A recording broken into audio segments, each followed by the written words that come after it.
Category 4, Super Typhoon Dolphin bahagyang humina dahil sa continuous ng kanyang eye wall replacement center mula pa noong isang araw. Pero mananatili pa rin na nasa Super Typhoon category at habang lumalapit ito sa halos dulong-dulong boundary ng Philippine Area of Responsibility.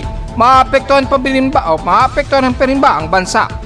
Kahit hindi ito banta, alamin. Trough ng isang shallow low pressure area o tropical wave nagpapaulan ngayon, patuloy pa rin na mararamdaman sa ilang bahagi ng silangan ng Luzon at southeastern Luzon at Visayas. Nagiging maulan ang ilang bahagi pa rin ng Bicol region at eastern Samar region at hanggang Cebu at ilang bahagi ng southern Luzon bunsod ng trough ng tropical wave. Pero nalalabi sa may bandang kaluran ng Luzon, katamtaman maaraw at maalinsangan tayo despite na may mataas sa forecast tayo ng mga localized thunderstorms sa mga bandang hapon po, gabi o madaling araw. Nalalabi ng bansa kabilang na ang kanlurang bahagi ng Visayas at Mindanao, magiging maulap din at magkakaroon ng mga localized thunderstorms maging sa Zamboanga Peninsula. Nalalabi ng Mindanao, katamtaman din ang panahon, partly cloudy to mostly cloudy lamang, pero asahan din ng mga isolated rain showers and localized thunderstorms.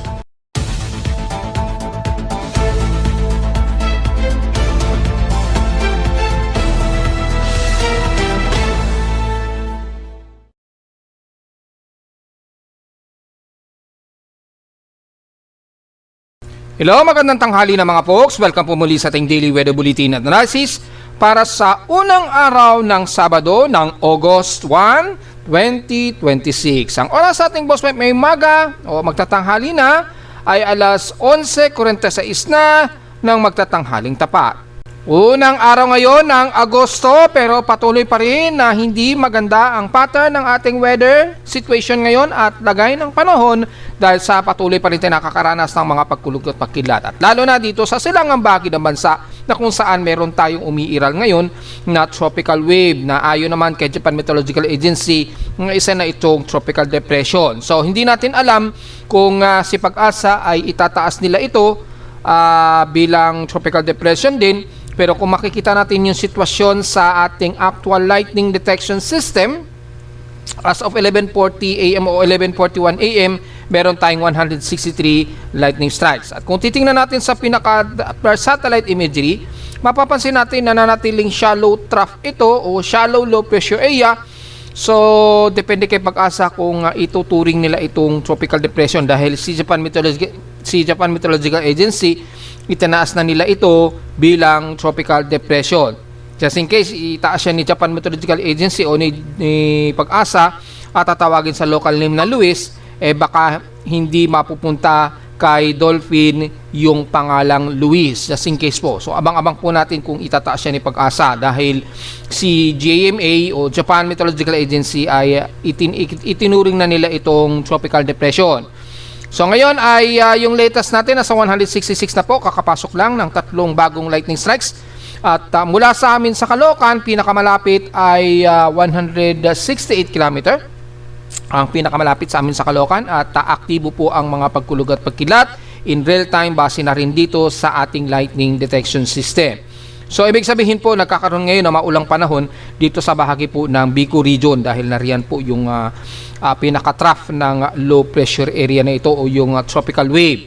So kung titingnan naman natin sa ibang parte ng satellite imagery, kung gagamitin natin yung satellite o ng Doppler radar imagery natin kay o Pag-asa, ay makikita natin ang makapal na kaulapan na ito na may dalang kalat-kalat na mga pag-ulan, lalo na dito sa parte po ng Bicol region. Ayan, moderate to heavy rains yan, base na rin sa estimated precipitation rainfall dito sa bahagi ng Catanduanes, kabilang na ang buong Kabikulan halos. Kasama na ang Camarines Norte, Camarines Sur, yan.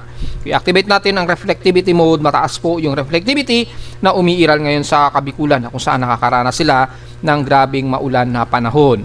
So inaasahan natin yan na magpapaulan yan silang bahagi, lalo na sa bahagi po ng Sorsogon at maaring magpang-abot yan dito silang bahagi pa rin ng South Luzon at Eastern Visayas. Although makikita natin ay kalat-kalat po, scattered po ang mga pag-ulan sa ngayon nito. Yan, scattered po ang mga pag-ulan. So far na nakikita natin dito sa pinaka-Doppler, ayan.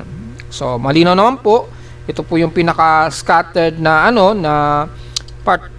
particle. Although may problema isang Doppler radar, hindi natin alam kung saan ito.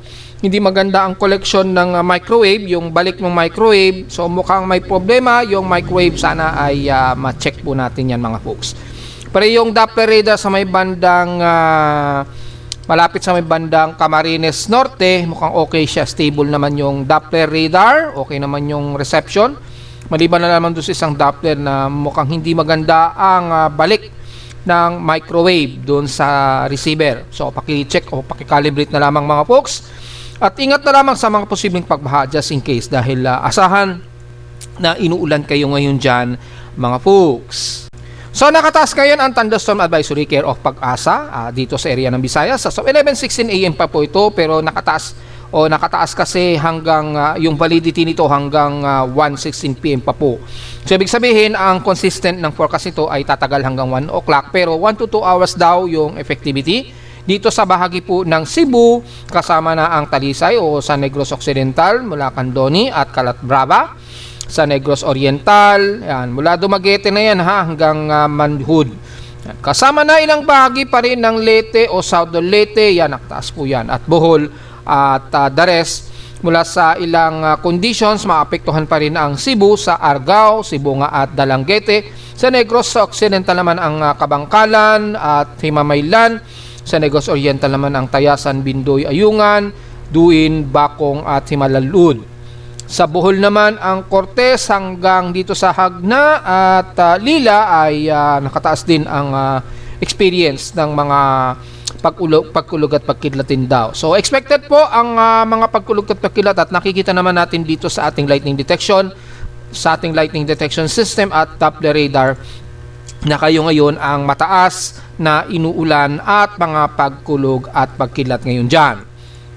So sa ating forecast and storm prediction, well, makikita po natin na mataas ang inaasahan nating chance na pag-ulan this weekend. Gaya nga po na sinabi natin, this weekend pa yan onwards ay tuloy-tuloy pa rin makakaroon ng mga partially cloudy at maulan na panahon, since meron pa rin tayong dalawang tropical weather system o disturbance na binabantayan, lalo na itong si Dolphin na tinututukan nating maigi. Sa ating current conditions of forecast, gloomy, haze at few clouds pa rin po tayo, patuloy pa rin, at inasa natin na medyo windy po tayo sa Caloocan na may 15.6 km per hour as of real time. At inasa natin na magiging hot humid tayo dahil makikita naman natin sa CCTV snapshots na maaraw tayo despite na gloomy at partially cloudy ang panahon. Sa lawas ng temperature na netala ng aking weather station kaninang 5:37 AM ng madaling araw ay nasa 25.0 degrees Celsius. At ang pinaka-highest sa temperature naman kahapon na naitala sa amin ay pumalo ito ng 33.8 degrees Celsius kahapon ito ng hapon at 1:15 PM. So ibig sabihin medyo mataas ang aming heat index at 47.1 degrees Celsius kahapon po yan. So expected na magiging hot humid tayo ngayon, pero expected din magkakaroon pa rin tayo ng mga pag-ulan gaya kahapon. Mga afternoon rain showers po and localized thunderstorms. Lalo na't meron po tayong trough ng low pressure area. At since very gloomy tayo, mababa lang inaasahan natin na heat index niyan. So sa mga gusto makita ay punta na lamang kayo sa Almanac and Climate under heat index nationwide o init factor sa gusto malaman po. Pero dahil sa sunod-sunod na nagiging pag-ulan natin, mukhang mababa lang ay inaasahan nating maximum heat index. So hindi muna natin i-report yan mga folks. Sa ating PX16 since past 24 hours, number 1 pa rin ang Tugigaraw uli sa pinaka-highest air temperature na may 34.8 degrees Celsius. Sa lowest temperature sa Baguio, almost stationary lamang sila at 17.4 degrees Celsius. At sa inulan naman ng Gian, Eastern Samar, grabe ang pag-ulan sa kanila. Well, very obvious po na malapit sa kanila yung low pressure area, yung tropical wave dyan sa eastern seas ng bansa. So expected ang bandang Samar hanggang Bicol region, matataas talaga ang total rainfall. Sa Gian, umabot ng 70 mm total rainfall, samantalang sa amin sa Caloocan, inulan din kami pero 18 mm lamang ang naging total rainfall namin kahapon. Since unang araw ng Agosto, well, wala tayong pag-ulan muna sa ngayon, pero expected natin yan mamayang hapon. At sa maximum average wind speed naman ay ang Rojas sa Quezon na may 14.4 kilometers per hour. Compared sa amin sa Caloocan, mas mabilis o mas malakas kami na may 16.1 kilometers per hour. So numero 1 kami kumpara sa Rojas sa Quezon Province. Well, obvious naman, medyo mabugso talaga ang hangin sa atin dito sa Metro Manila dahil medyo nag-iba ang pattern ng ating weather conditions. Kasabay na rin ng remnants of low o tropical wave. Sa atin namang outside humidity, meron tayong 72% katamtaman. Bumaba ito ng 1% since last hour. 1,006 hectopascals po tayo. Then may presensya tayo ng low pressure area. So medyo bumababa ang ating atmospheric reading. Pero expected ang localized thunderstorms po yan, ha. And steady ito since last hour. Kasalukuyang maximum high tide po tayo. Well, very obvious po, ha. Inaasahan na natin na pagka mataas po yung ating sea level, malamang ay 1.3 meter na naman yan. Well, double check natin gamit ang ating tides. Yan, nasa kasalukuyang 1.3 meters po tayo. Yan, malinaw naman po yun mga folks. Yan, 1.3 meters po ang ating sea level. So, ingat po sa mga papalaot, lalo na sa silangang bahagi po ng Bicol Region o Southeastern Luzon. Dahil may mga matitinding pagkulog at pagkidlat dyan at inaasahan natin, maalon po yung mga tatawid dyan sa bandang Bicol Region, patawid ng Samar. So, alalay na lamang po at asahan natin medyo malubak ang karagatan sa mga tatawid gamit ang RoRo. Samantala, sa atin namang air quality, mukhang normal lang air quality natin so far sa ngayon. So, kahapon lang madalas nagmo-moderate tayo. So, magmas pa rin tayo anytime. Sa ngayon, medyo nakakalusot yung ating air pollution dito sa syudad, nakakaangat. So, medyo bumababa yung ating air quality. At kaya ang kapalit, mataas na ultraviolet ng ating haring araw. Ayan, malakas po yung sikat ng araw sa amin sa Caloocan. Samantala sa Almanac, sumikat ang haring araw kaninang 5:39 AM at lulubog po ito mamayang 6:25 PM. At sa ating 93% illuminated na waning gibos ng liwanag ng buwan ay mamaya pa po ito. Mga mamayang gabi pa po ito mag-moonrise. Mga 8:12 PM at kinabukasan na po ng umaga ng 7:33 AM ito lulubog. At sa ating local weather outlook para sa unang araw ng Sabado hanggang bukas yan ng Linggo ngayong Agosto, magiging maulap tayo lalo na sa hapon. Expected pa rin ang localized thunderstorms na may 97 chance of rain. Bukas ng Linggo, ganun din, mataas ang chance na pag-ulan, at least 90%. Pero magiging maulap ang panahon daw natin lalo na sa bandang hapon na may kasamang localized thunderstorms.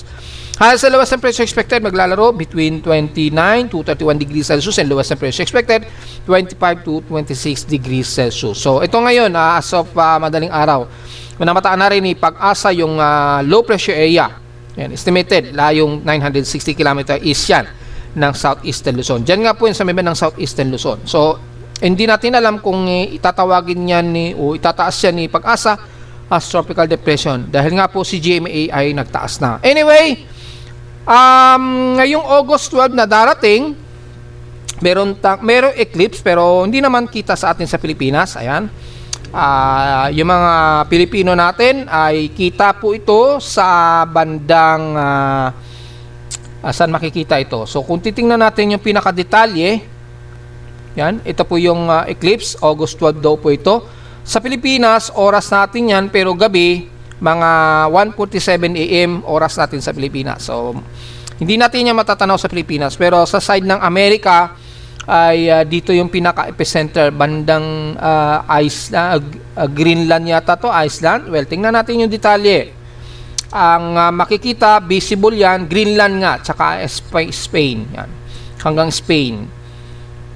Yan ang kita ng merong total solar eclipse yan. May total solar eclipse na magaganap dyan sa pinaka-eastern ng Greenland at Spain.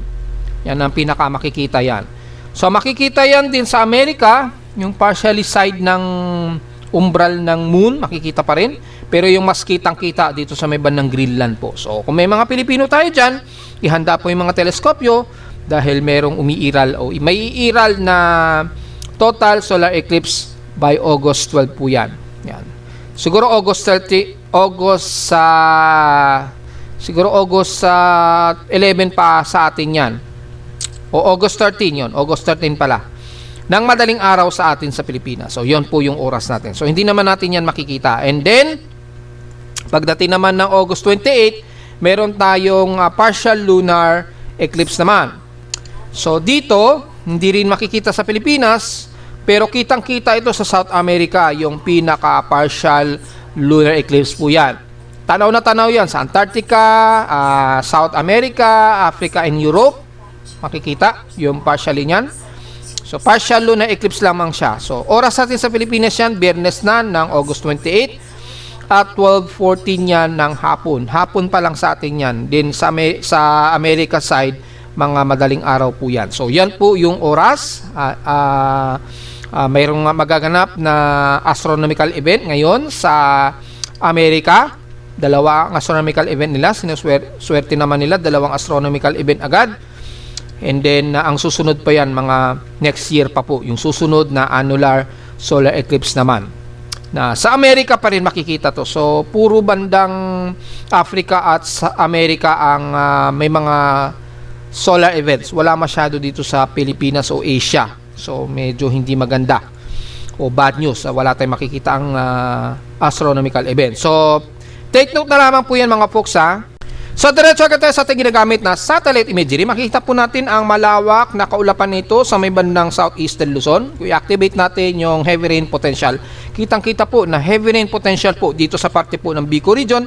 Kasama na ang Quezon province yan na umaabot sa Quezon province. At halos buong southern Luzon na yan at ilang bahagi po ng Central Visayas at Eastern Visayas. Asahan ng moderate to heavy rain showers po sa Catanduanes, Camarines Sur, kasama ng Iriga, Legazpi, Sorsogon, anytime po yan ngayong maghapon po. Sa Eastern Samar naman, ang buong northern part ng Samar, Lawang, yan, hanggang Lavezares, yan, pababaan na yun ng bandang Dolores po. So, isahan din na magkakaroon ng mga maulap at kalat sa pag-ulan. Silang bahagi po ng Leyte, northern Leyte part, Biliran, yan, kasama ng Ormoc at Tacloban. Magiging maulan po tayo dyan. At the rest ng Southern Luzon nga po, kabilang na ang Romblon, Marinduque at Masbate. Ingat na lamang sa flash floods po dahil expected na biglang pabugso-bugso ang ulan dyan. Kasama na ilang bahagi ng Panay Island sa Hilaga, sa Capiz, Aklan, yan. Sakop yan ha. Kabilang na ang mga areas ng Ahoy, San Rafael, yan, hanggang Pasay po yan. Siyempre, maapektuhan din na maulap na panahon ang Iloilo at Guimaras. Asahan din na magiging maulap at kalat-kalat din ang pag-ulan. Expected din sa buong parte ng northern part ng Negros region. Kasama na ang Canlaon, Calota, yan, Cadiz, lalo na sa Hilaga, na Escalante. Ingat po, magiging maulap din ang ilang bahagi sa katimugan ng Negros region mula si Palay hanggang Dumaguete po yan. Siyempre, magiging mostly cloudy rin o partly cloudy, mostly cloudy rin ang Cebu at Bohol area. Makakaranas din kayo ng mga kalat-kalat na pag-ulan na may pagkilat at pagkulog. Samantala sa Mindanao naman, ang northern part ng Mindanao mula Cagayan de Oro hanggang Surigao region, magiging maulap tayo. Bagamat partly cloudy tayo, may moderate na panahon, nagiging maaraw. Pero expected ang isolated rain showers and localized thunderstorms hanggang dyan sa Zamboanga del Norte na po yan ha.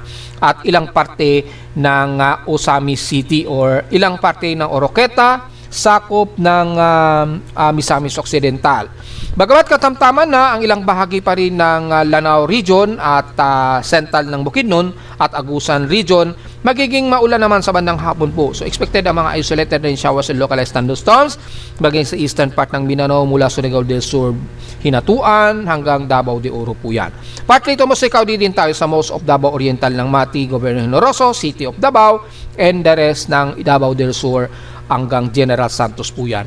So sa Sorsogon, despite nakatamtaman din pero partly cloudy to mostly cloudy tayo kasama ng South Cotabato, Sultan Kudarat, yan, North Cotabato man yan o Maguindanao del Norte, makakaranas tayo ng mga isolated rain showers and localized thunderstorms. Pero generally, at least moderate ang lagay ng panahon natin dyan dahil halos wala tayong masyadong water vapor na natatanaw. Ang concentration ngayon dito sa may bandang Southern Luzon kung saan nito po yung tropical wave o tinawag na tropical depression ayon kay Japan Meteorological Agency. So expected ang Mimaropa magiging maulap din tayo although moderate tayo all times sa Palawan, Coron at Negros sa may bandang Mindoro.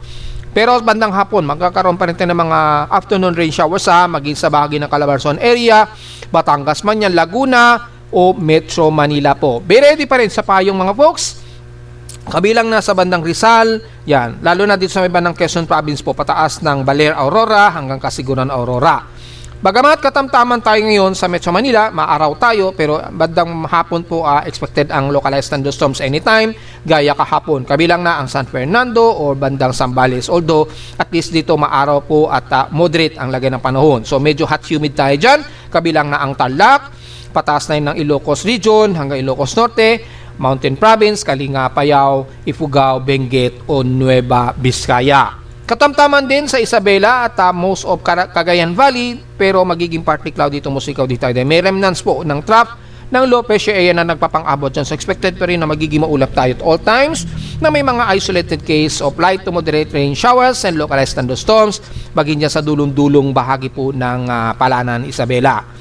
Well, magkaroon man ng pagulan, at least medyo maganda-ganda rin po yan maging sa bahagi po ng hilagang parte ng Santa Ana, Cagayan. Pero sa ngayon, at least katamtaman ang panahon natin dyan. Hindi kagaya sa Southern Luzon o Southeastern Luzon, na maging madalas ang mas maulan ngayon na may moderate and heavy rain showers and localized thunderstorms. Nagmo-moderate to violent na po yung thunderstorms dyan, lalo na sa bandang Bicol region po. So mag-ingat po tayo sa mga pagkidlat at mga downpour ng ulan dahil asahan pa rin o posible pa rin ang flash floods ngayong araw. So diretso agad tayo sa ating ginagamit na computer-generated tropical cyclone center. Mapapansin natin si Super Typhoon Dolphin, bagamat bahagya itong humina, nabawasan yung maximum sustained wind niya from Category 5, naging Category 4 Super Typhoon ito. As of 8 o'clock ay ang kanyang center air pressure niya ay nasa 933 hectopascals. Ang 1 minute sustained wind nito ay 232 km per hour, malapit sa gitna at bugsong pumapalo hanggang 301 km per hour. Kung i-compute sa 10-minute average, nasa 204 km per hour po ito, under super typhoon pa rin ito, at bugsong umaabot ng 265 km per hour.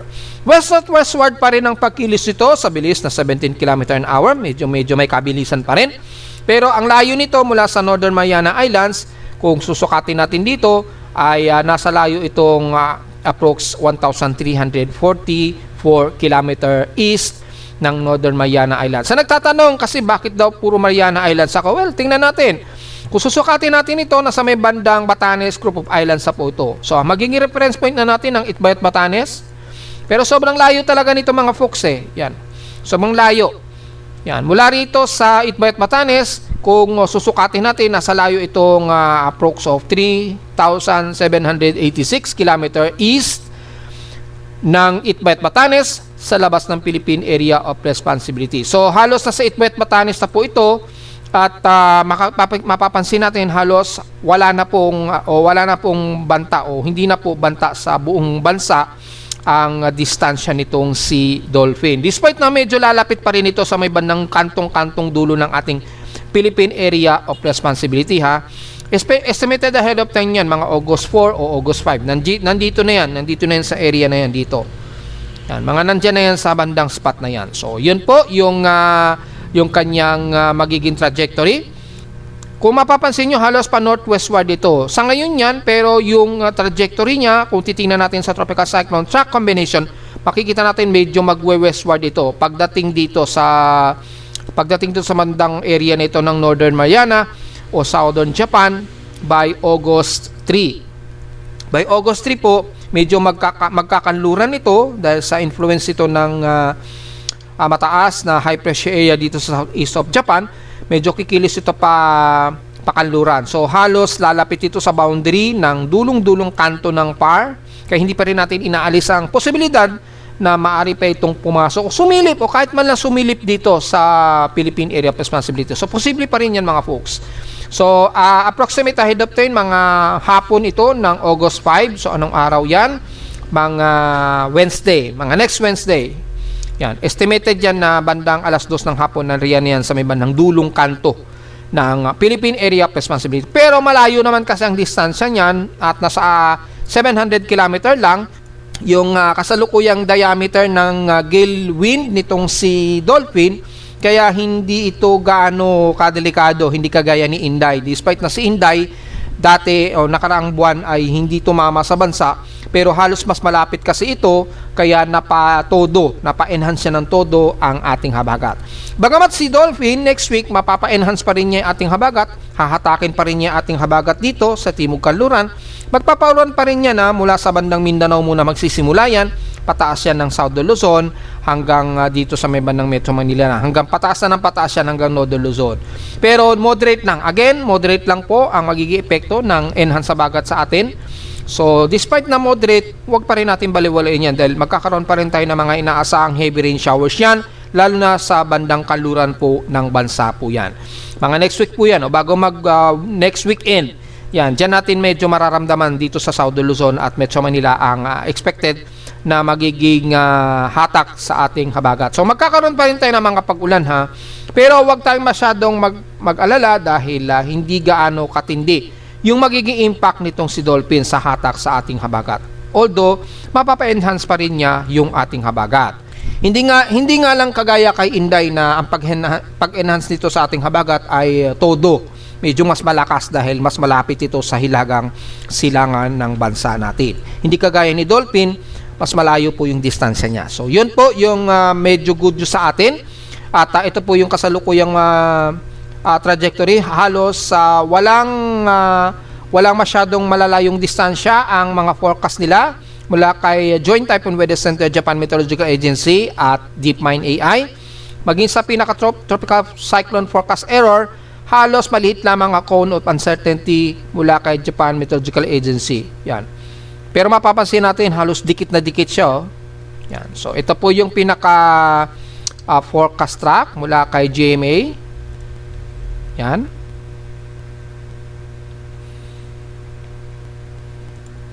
Yan. So, ito po yung forecast tracking ng data feed ng Japan Meteorological Agency. Makikita nyo po. Pagdating ng mga bandang August 2, medyo magiging typhoon category daw ito. Well, extended outlook lang naman ito. So, maaring hindi yan eksakto o maaring mamanatili itong super typhoon category. Pero base dito kasi magiging typhoon category siya. Medyo hihina yung kanyang maximum sustained wind. Well, tingnan po natin mga folks dahil dito 180 km per hour na. So, pangkilos niya, northwestward muna siya. And then pagdating ng mga bandang August 2 bukas ng umaga, ay bigla itong kakabig pa kanluran muna. Halos didikit dito sa pinaka-boundary ng Philippine Area of Responsibility.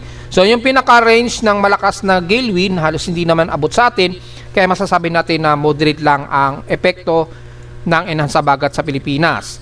So, again, hindi pa rin natin inaalis ang posibilidad na maaari pang makasilip man lang dito sa pinakadulong bahagi ng Philippine Area of Responsibility. So, hindi pa rin natin inaalis ang posibilidad din yung mga folks Yan. Ito po yung kasalukuyan ng location. At inaasahan natin mga by August 5 na siya dito. Nandito na yan sa may bandang dulong bahagi. So, yun po.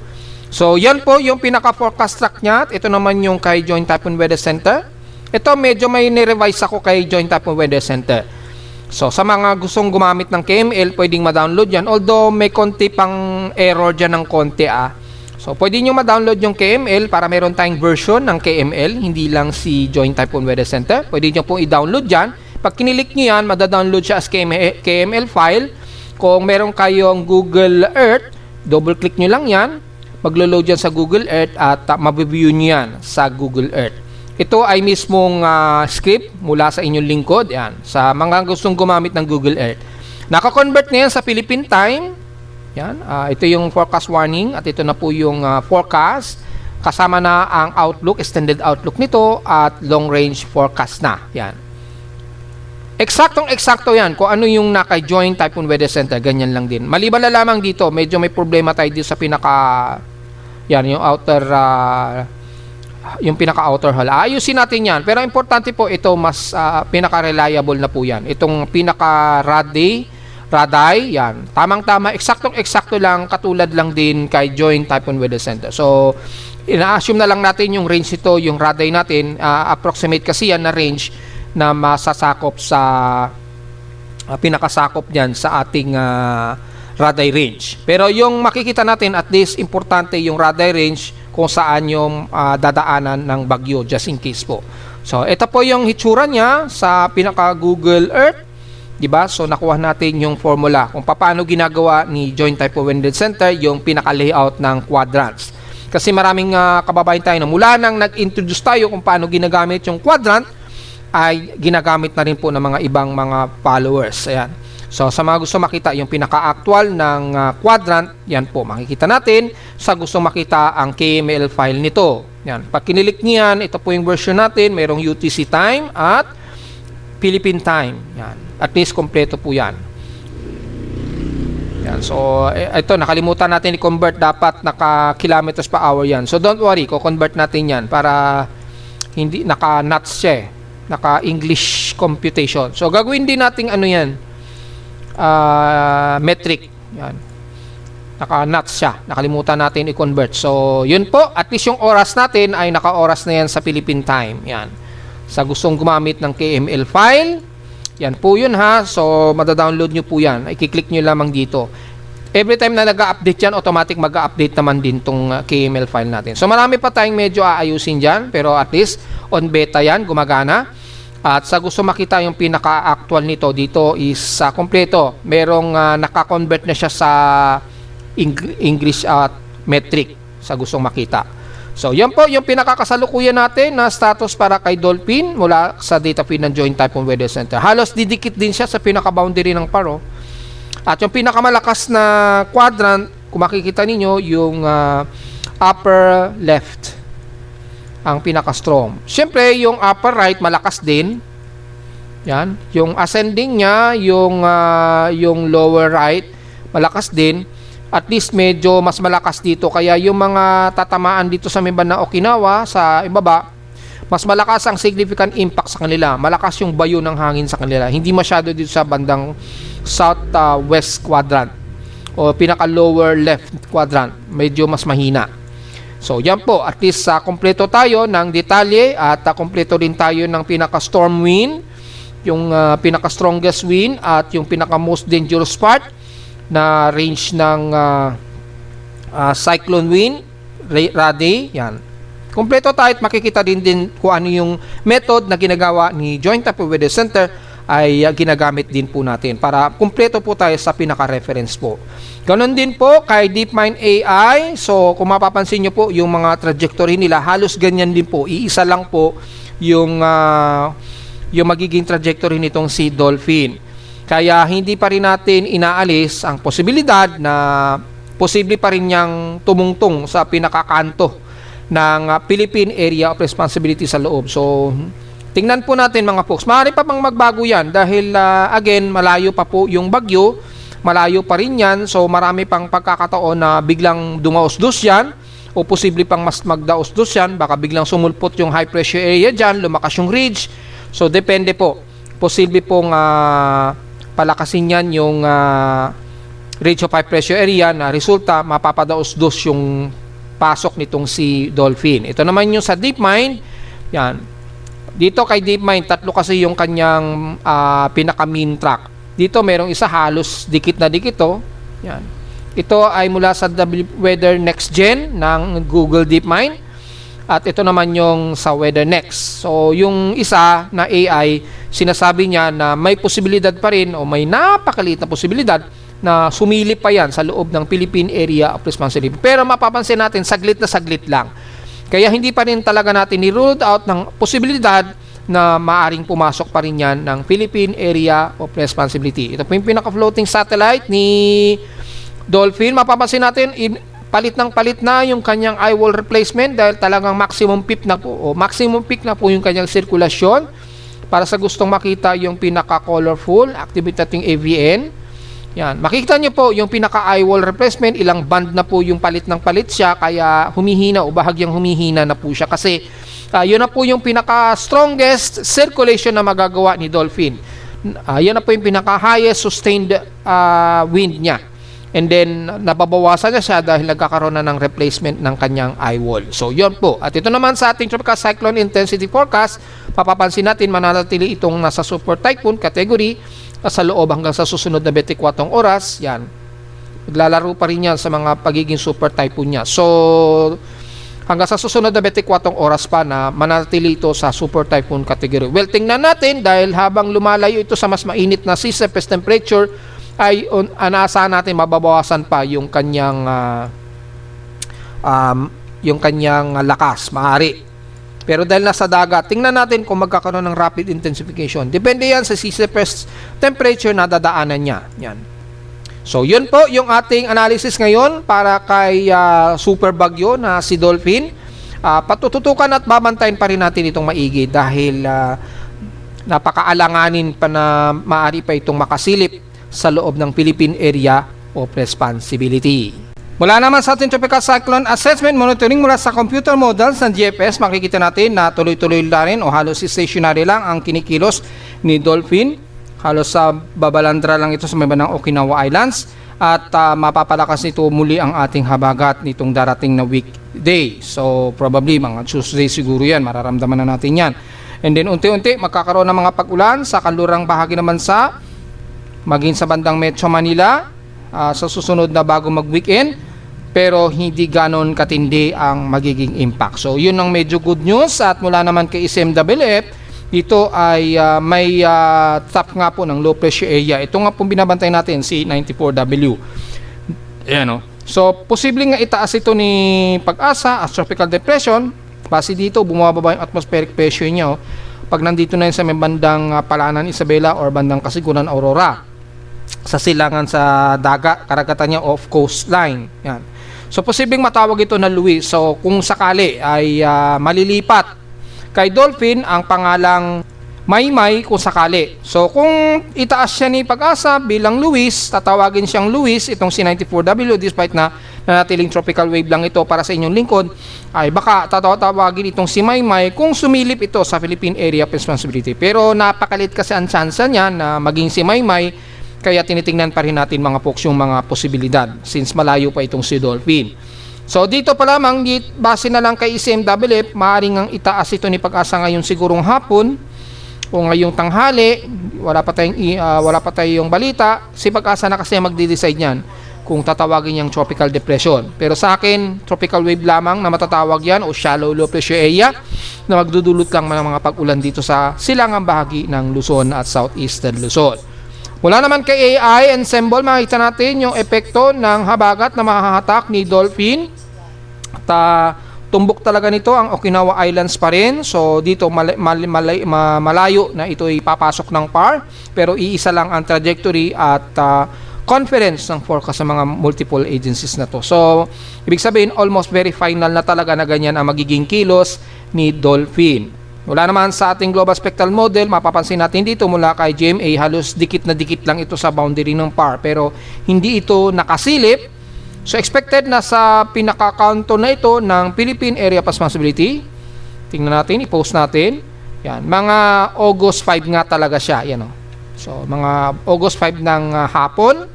Yan, estimated po yan. Yan, kantong-kanto lang, halos dikit na dikit lang siya. Pero as time goes by, halos nag-railing lang siya sa pinakaibabaw na kanto ng Philippine Area of Responsibility. So, then tutumbok ito ng bandang Okinawa Islands by August 6 na. Bandang Thursday na yan. So, bago mag-weekend, inaasahan nandito na yan sa may bandang eastern part ng Shanghai. So, yung mga Pilipino natin malapit sa Shanghai, sa eastern China, mag-ready-ready na po tayo mga folks dahil kayo po ang mukhang tutumbukin ng super bagyo na ito. Mapapansin natin ang bandang Southern Luzon kasama ng Metro Manila sa mga araw na yan, bago mag-weekend, ay maapektuhan na po tayo ng habagat rainfall niyan. Kasama ang Metro Manila, Southern Luzon at Visayas. Ayun, kitang-kita naman po yung wind flow ng monsoon trough na hanahatak nitong si Dolphin. So, yun lang po ang makita natin. At malino naman po na hindi gaano katindi yung impact. So, yun lang medyo good news sa atin sa Pilipinas. At ito naman yung mean sea level pressure para kay Dolphin. Yan. So, malinaw lang. Bababa yung atmospheric pressure natin. Malakas po. Hanggang 1,002 hectopascals. Pero dito halos didikit lang siya. Hindi siya nakikita na sisilip. Pero again, malayo pa kasi ang bagyo. Kaya pwede pang magdaos-dos yan. Depende na lamang yan sa environmental steering environment. Kaya tuloy-tuloy pa rin ang pagtutok natin para kay Dolphin, mga folks. Yan. Mukhang hindi na nag-update yung West Pacific Basin. So, wala tayong idea sa NOAA kung bakit na hindi nag-update. Pero yung iba niyang part ay nag-update siya. Kagaya na lamang dito sa cyclonic formation. Merong update. Yan, August 1. Merong track ng bagyo. So, ito po yung pinaka-track ng tropical wave. Yan. Mukhang yan pa lamang yung nag-update. And the rest, ito, nag-update na rin. August, August, ano na rin to? Yan. July 1. July 1? Wala. Hindi pa nito nag-update. Ito lang ang nag-update. Ayan, oh. August 1. So, yan lamang po yung nakikita natin. Isa pa lamang yung update. So, wala tayong idea. So, ang magbabase tayo dito sa pinaka-strike probability lang ng bagyo. Ito po yung shallow low pressure area. So, posibleng ang tawagin yan as Luis. Si Pag-asa na po ang magdidesisyon yan as official weather bureau natin. Ang masasabi lang po kasi natin sa ngayon, yan ay tropical wave lamang. At alam naman natin dito, at halos hindi naman natin ramdam sa Metro Manila itong C94W, di ba? Pero expected, magiging maulan tayo bandang hapon po yan. Be ready na lamang sa payong dahil asahan pa rin ang localized thunderstorm sa bandang hapon po. Yan. And then after kay Dolphin, mukhang meron na namang bagong mabubuo na bagyo. Since unang araw pa lamang na Agosto, mukhang meron na naman na mabubuo na panibago na namang tropical wave sa darating na August 6. Yan, mukhang may susunod sa kanya. Pero mukhang mataas din ang trajectory nito. So mukhang safe na naman tayo na tatamaan. So yan po yung side effect ng El Nino. Karamihan sa mga bagyo ay mostly malalayo o hilaga ang mga tumbok nito. Halos maliliit ang mga posibilidad na halos tutumbukin ang kalupaan ng Pilipinas. So kapag puro ganyan lang, at least medyo safe po tayo sa Pilipinas. Ang problema nga lang natin ay mukhang kakapusin na naman tayo sa tubig. Yun ang problema natin, yung krisis sa tubig po, dahil hindi sapat yung naging pag-ulan sa dam para masuplayan ito. Ito po yung magiging trajectory ng mga bagyo, probably ay by August, between August 3. Tingnan natin sa mga susunod na frame, August 10, August 3 to August 10, kung mayroong bagong bagyo. Well, tatalakayin natin yan sa ating tropical cyclone tracker natin. Tingnan natin kung ilang bagyo ba ang posibilidad na mabubuo o pumasok sa loob ng Philippine Area of Responsibility ngayong month of August. Dahil mukhang ito yung pinaka-highest peak natin. Gaya natin sinasabi, mga August, September, ang pinaka-peak ng ating typhoon season. Dito yung mas mararami na talagang mga bagyo ang usually nabubuo hanggang September. Minsan nag-extend pa nga yan hanggang October pa nga. So mapapansin natin dito mukhang marami-raming mga bagyo, pero mapapansin natin puro matataas ang trajectory ng bagyo. Dahil nga po malamang nasa strong El Nino na po tayo nito o super El Nino na po yung ating panahon yan. Yan, dahil Agosto na po, expected, papasok na po yan sa stronger to super El Nino na. Dahil yung mga forecast natin nung nakaraang report ay mataas ang tsansa niya na magsusuper El Nino. Yun po yung pinaka-side effect. So, diretso tayo sa Tropical Cyclone Tracker and Forecast na ating ginagamit. Since unang araw na po ng Agosto, magpapahapyaw po tayo para sa forecast ng ating multiple tropical cyclone development for the month of August. Ito po yung pinaka-latest natin na ito na po yung pinaka-latest natin na tropical cyclone ensemble. Kasama na po dito si Dolphin. Yan. Yan. Courtesy ng NOAA at ng EVTRAX yung pinaka-data. So ito po yung pinaka-multiple niya na multiple tracks niya, pero ang i-adjust natin hindi 2026. Siguro mamimili tayo during El Nino months. So kukunin natin siguro mga year 2020, between year 2020 and sabihin natin 1960. Dito na kasi lumalakas yung mga El Nino days. Between 1960. So, between 1960 to year 2020, kukunin natin for the month of August. Yan. Papakita ko sa inyo paano ko ina-adjust. Dito yan. Kasi naka full screen tayo. So, makita nyo po dito, sinelect natin between 1960 and year 2020. Ito yung mas maraming El Nino day, El Nino phenomenon, yung mga between na taon na yan. Pero kayo pong bahala kung gusto nyo ma-adjust. Kaya lang, mas bumibigat po sa inyong computer o mobile kapag masyadong marami ang track. Siguro at least between mga 40 years siguro, 30 years, sapat na siguro yon. Then August, month of August, then during El Nino months, dahil tag-El Nino naman po kasi talaga tayo, adjust na lamang ninyo opacity kung gusto nyo pong mas malinaw or mas medyo transparent para medyo makita natin yung Pilipinas kasi masyadong natatakpan. And then, pag na-set up na po natin, i-load cyclones natin. Yan. So, nakita niyo po yung pinaka-latest, so si Dolphin yung pinaka-latest na cyclone na na-record, di ba? So, mas latest po ito. Yan. So, papakita ko po sa inyo na i-compute yan ng ating PIMO weather. Ayan na po, dahil napakarami kasi niyan. Ayan, so medyo nakakagulat ha. Mukhang ang dami nito. At mapapansin ninyo, karamihan ang mga bagyo nang gagaling dito sa may bandang Northern Mayan, sa may pinaka Marshall Islands o east of Guam kadalasan. Kasi nandyan po yung mas mainit na sea surface temperature dulot po ng El Nino. Yan dyan yung karamihan. Mataas po yung El Nino kasi dyan. Kaya karamihan ng mga bagyo dyan nabubuo. Malayo talaga. Yan, malalayo ang pinanggagalingan ng bagyo. Kaya nangyayari tuloy, bago ito lumapit ng bansa, nakakakilos dito pahilagang kanluran. Yan. Pansin nyo po yung pattern, ganyan po. During El Nino days po yan. So, meron tayong captured na El Nino na sa 440 cyclones between 1960 to year 2020. Ang during El Nino po na primarily conditions ay nasa 139 cyclones po ang nakuha natin. Yan. Yung 139 cyclones na yan, yan ay puro mga during El Nino fenomeno na po yan. Yan. So, during El Nino days, si Atsani, isa sa pinakamalakas na bagyo, kung iloload natin sa Google, si dating Atsani, year 2015, wala itong ipinangalan kay Pag-asa. Yan. International name lang na Atsani ito. So mukhang hindi ito tumama sa bansa, si Atsani. Sigoni siguro, tingnan natin. Super typhoon din itong Sigoni.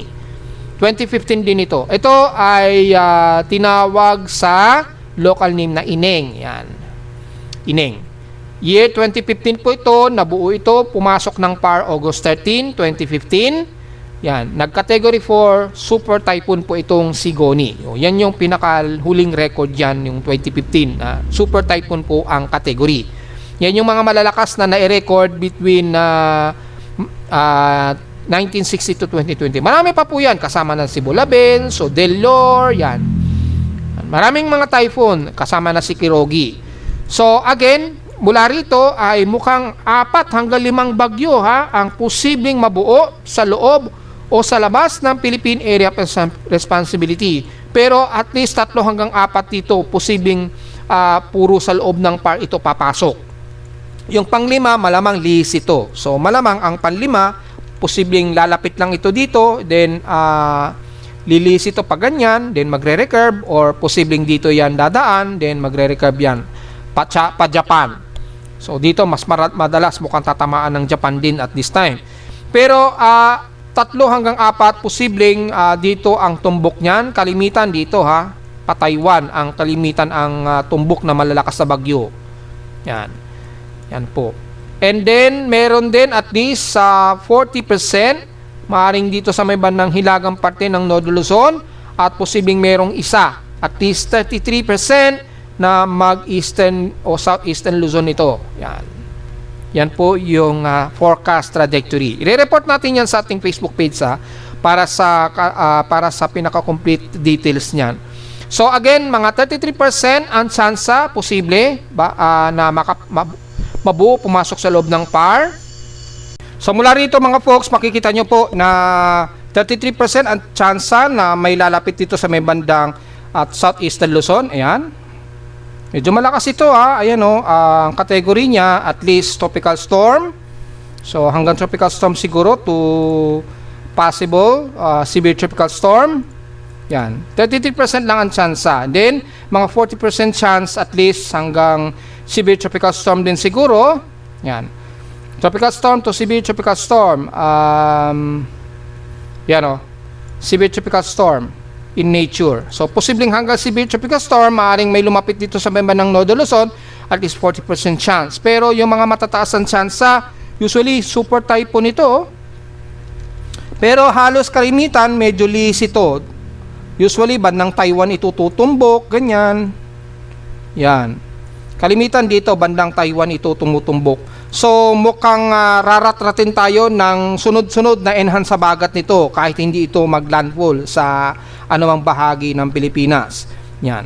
So, dito mga at least 50 to 55% ang tumbok niyan bandang Taiwan. Yan. Medyo delikado Taiwan dito, yun no? Hanggang 3. 2 hanggang 3 ay most probably ay Taiwan ang tumbok niya. Lumihis man ito, halos didikit lang ito sa may bandang Taiwan. Pero kalimitan typhoon to super typhoon po ang kategorya nito. Example na lamang, ikikik natin dito. Ano, typhoon category ito, si Duog, 1984. Yan. Ano ba yung pag-asa name niyan? Kung pumasok yan sa Philippine Area of Responsibility. Ritang, 1994 po ito nabuo. Ayan o, 1994. Isang super typhoon naman ay super typhoon ito na may 203.7 kilometers per hour. 1982 po ito. Cecil naman. May pangalan na ba kaya yan sa Pilipinas? Tingnan natin. Loleng. Ayan, pinangalan sa Loleng naman ni Pag-asa. So, automatic search yan. Nilagyan talaga natin yan para automatic isa-search yan sa Google para kung gusto malaman natin yung local name natin sa Pilipinas dahil nasa loob yan ng Philippine Area of Responsibility. So, isang super typhoon din ito noong 1982. Yan. Ano pa ba? Tingnan natin dito. Severe tropical super typhoon din. Ano? Duog. Si Duog to. And then, merong isa dito is medyo mataas ito. Fred. 1994 naman ito. So, ano ba local name nito? Itong si Fred. Susang. Itinawag ito ni Susang ni Pag-asa. Noong 1994 po ito. So, probably, nabuo ito by August, kaligitnaan ng August 1994. Yan, according dito. Marami ring na-damage siya sa southeastern China. You know, kalimitan sa Zhejiang daw noong mid-August. 1,000 daw ang nasawi according dito kay Wikipedia. Yan. So, sa kanila nadali itong si Fred o si Susang. Pero hindi ito tumama sa Pilipinas. So, pansin nyo, ang lalakas na bagyo, di ba? 2 hanggang 3 dito, puro mga super typhoon, typhoon to super typhoon po ito. Naglalaro between category 2 to category 4, super typhoon, napakadelikado. Buti na lamang, kalimitan, lilis ito sa Pilipinas. May isa nga lang dito na 33% na posibleng super typhoon din na tatama ito nga pong si Betty since 1987. Yan, ito yung 33. Ito yung medyo babantay natin. Herming, bagyong Herming nito noong 1987 ito tumama dito sa bahagi po ng Northern Samar sa Gamay. Yan, tumama yan noong 1987. Super typhoon po ito. Yan o, super typhoon category na may 194.5 kilometers per hour. Yan, 1987, August po yan ng umaga, madaling araw, according dito. So, yan po yung pinakahuling record niyan. Si Fred. Betty pala ang tinawag dito. So, may bagyong Betty na pala dito noong 1987. 7 years old ako niyan that time. So, yan po yung ating tropical cyclone forecast. So, mas namimiligro si Taiwan dito. Sa Pilipinas, medyo rin, depende kung pumasok yung 33% chance na mayroong mas mababa ang trajectory. So, at least may idea na po tayo. So, hanggang 4 hanggang 5 bagyo po ang posibleng mabuo sa loob o sa labas ng Philippine Area of Responsibility ngayong buwan of August. 2 hanggang 3 rito, puro malalakas na super bagyo, typhoon to super typhoon, hanggang category 4 siguro ang estimated ahead na magiging lakas nito na papasok o mabubuo sa loob ng Philippine Area of Responsibility. Maaaring hindi ito tumawa, at least mataas ang tsansa, 60% chance na maglilihis ito o halos lalapit lang ito sa hilangan-silangan ng Luzon, pero mapapaigting naman ito ang ating habagat. Yun naman ang magiging problema natin sa Pilipinas, yung habagat, yung enhanced habagat. Kahit hindi maglandfall itong 2 hanggang 3 malalakas na bagyong ito kung sakaling mabuo. Yan, pinakita ko po sa inyo yung example. So, at least maghanda-handa po tayo mga folks sa mga posibilidad na maging bagyo na nitong ngayong month. Mukhang mas maraming bagyo ang mabubuo sa atin. Kung titingnan niyo kay Pag-asa yan, malamang hanggang 4 sa kanila yan kay Pag-asa. Pero dito sa atin, kitang-kita na naman, mukhang 4 hanggang 5 pa. Bagamat yung isa dito, yung pang-5 siguro ay lilihis ito sa labas ng bansa. Yan, ganyan no. Dito medyo lihis, karamihan lihis. Mga typhoon category yan, super typhoon o typhoon category rin. Pero ang medyo tututukan natin dito, at least 2 hanggang 3 dito ay mga malalakas, typhoon to super typhoon category. Yan. Kahit hindi ito maglandfall dito, paglapit nito sa mga ng silangan ng bansa, nasa super typhoon daw yan, base dito, o typhoon category, malakas pong makahatak yan sa ating habagat na magbubunsod niya ng napakamatinding pag-ulan at mga pagbaha, at which is yun ang magiging peligro naman sa atin mga folks. Samantala sa ulat lindol, well, mukhang marami tayong mga pagyayanig na nadedetect mula sa aking seismometer sa Caloocan since 4 o'clock ng madaling araw. Ayan. Mukhang malapit lang dito sa amin yan sa Caloocan. Typically siguro mga magnitude 3, yan, meron. Then naging precise po yung ating seismograph ngayon. Yan, so walang masyadong seismic noise, kaya nakikita natin ngayon kahit mga magnitude 2 o magnitude 3 na lindol. So, tingnan natin yan sa data feed ni PBOX kung ano po yan. Unang araw kaagad ng Agosto, may mga malalakas na agad na paglindol. Mula kanina madaling araw, merong magnitude 4.1 dito na naman sa may bandang Sarangani. So, tuloy-tuloy pa rin ang aftershocks niyan ngayong araw. And then, pumangalawa sa may bandang Hamonon Island, Gian Eastern Samar, kaninang 7:36 AM, magnitude 4.0 po ito na may epicenter depth of 6 km. Yan, sa may bandang Eastern Samar na po yan. At isang malakas na lindol, magnitude 5 na naman, unang magnitude 5 ngayong month of August, 2026. Diyan na naman yan sa Davao Occidental na naman sa Sarangani. So, dahil month of August na, malamang ito po yung unang lindol uli natin, then mga aftershocks na naman na sunod-sunod po.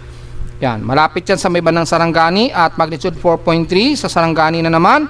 So, sunod-sunod na naman ang mga pagyanig kaagad dito. Unang araw pa lamang yan ng Agosto. Kung bibilangin natin ang total na lindol sa paligid ng Sarangani, ay ang total nito ay 15 na lindol. And then sa buong Southern Mindanao ay ang total na lindol ay total of 22 na lindol kaagad. At isa kaagad ng pinakamalakas na magnitude 5 ang naitala. Then may mga paglilindol din sa may bandang Bicol region kaagad. And the rest sa may bandang Bana, sa may bandang Lawag, malapit sa Lawag, Ilocos Norte, yung pagyayinig. So ingat po mga folks dahil unang araw pa lang meron na kaagad magnitude 5 tayo na naitala. Unless i-degrade po yan ni PBOX, sa ngayon hindi pa naman yan dinidegrade. Yan. At patuloy pa rin yung malalakas na pagyanig. Hopefully na i-separate na po yan yung total earthquakes natin for the month of August. Pero expected hindi pa yan nasi-separate. Pero makukuha natin yung inaasahang total na lindol yan.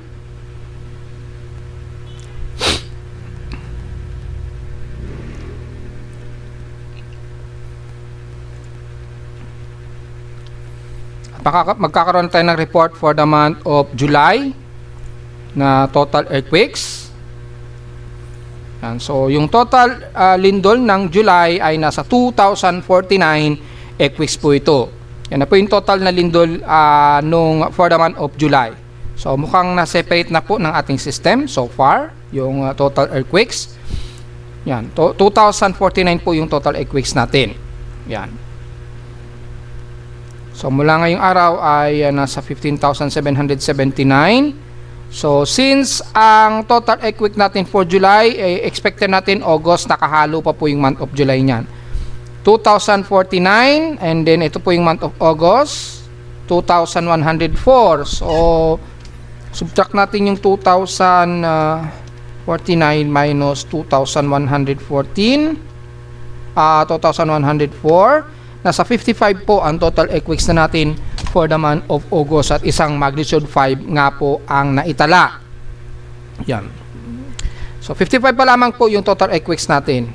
Kung titingnan natin in real time kasama ang magnitude 1, balikan po natin yung current na earthquake monitoring system natin at mula sa data feed ni PBOX, kung bibilangin natin ang total earthquakes kasama ang magnitude 1 ay 50 na total earthquakes po.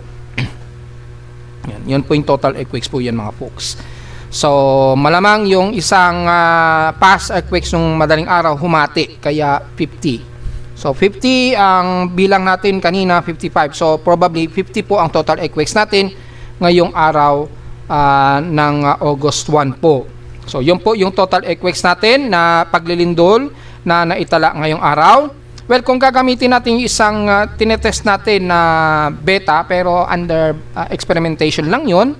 Yan, ito yung pinaka isa nating ginagamit na seismic monitoring. Pero kapareho lang yan. So, dito ang meron tayong total earthquakes. Pero ano pa lang to, experimental pa lang to. Hindi pa natin to ginagamit. Kapareho lang naman yan. Pero dito nag-experiment tayo dahil gumagawa tayo ng parang 7 day, 30 days, yan. 30 days, ito mas marami.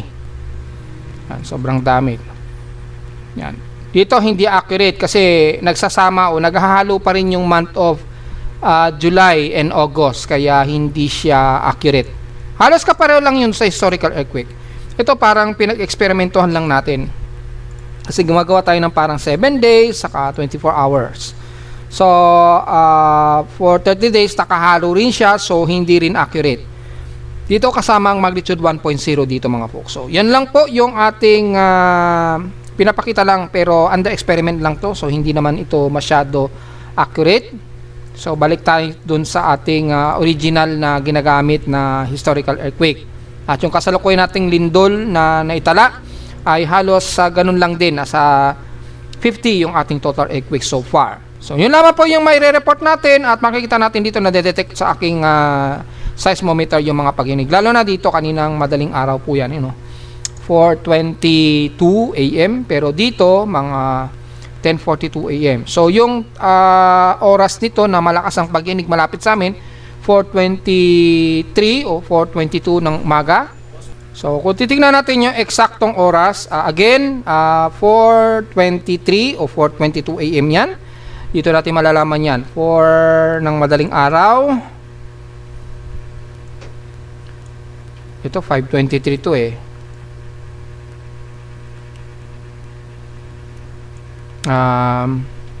4:24. Ayun. Eastern Samar nga. Magnitude 2. Ba't ganun? Dito, 4. 4:23. So, ibig sabihin, seismic siya. Nasa labas siya ng bansa. Masyadong mahina ito para ma-detect agad na aking seismograph. Well, double check natin dito sa ating World Seismic Monitoring kung anong oras yan. 4, hindi. Baka meron yan. 4:19. Ito sa Seram, Indonesia. Seram, Indonesia galing. Ayun, daming clustered earthquake. So mayroong magnitude 5.2 na naitala dito sa Seram, Indonesia. Ito yung na-detect malamang kaninang madaling araw ito. Dahil masyadong malinis ngayon yung ating seismograph, kaya kahit malalayo na magnitude 5.2 na-detect ng ating seismometer. So, hindi pala yan mula sa data feed ni PBOX yung na-detect natin sa seismometer. So, at least malinaw po na trace pa rin natin kung saan ang location yan. Ito sa Sarangani, medyo hindi o maliit lamang siya. Pero at least nagpapulse ito sa ating seismograph. Ayun, mga 7:21 AM.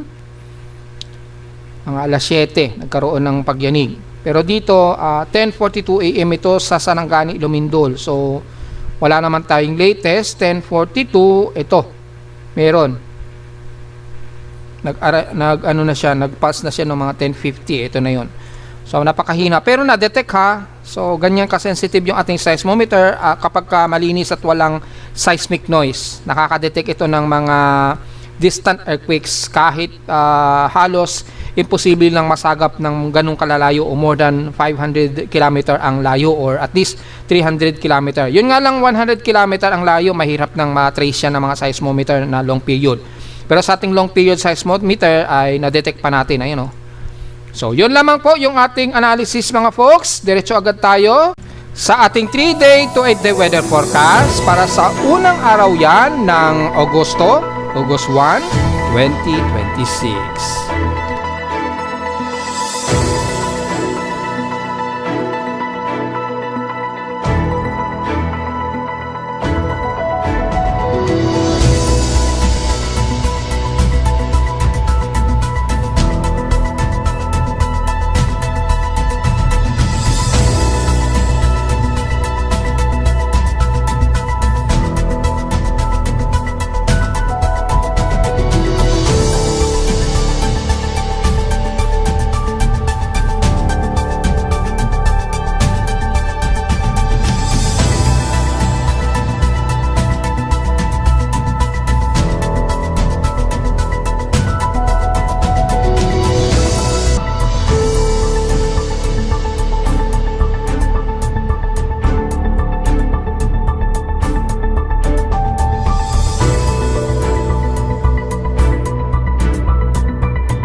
At hanggang dito naman po ating Daily Weather Bulletin at Analysis para sa unang araw ng August 1, 2026. Huwag pong kalimutan na mag-like, share, subscribe po sa ating YouTube channel at visit lamang anytime sa ating website na www.pimoweather.com para sa iba pang detalye na gusto nyo malaman na hindi natin nagsama ngayong hapon na actually sa ating report.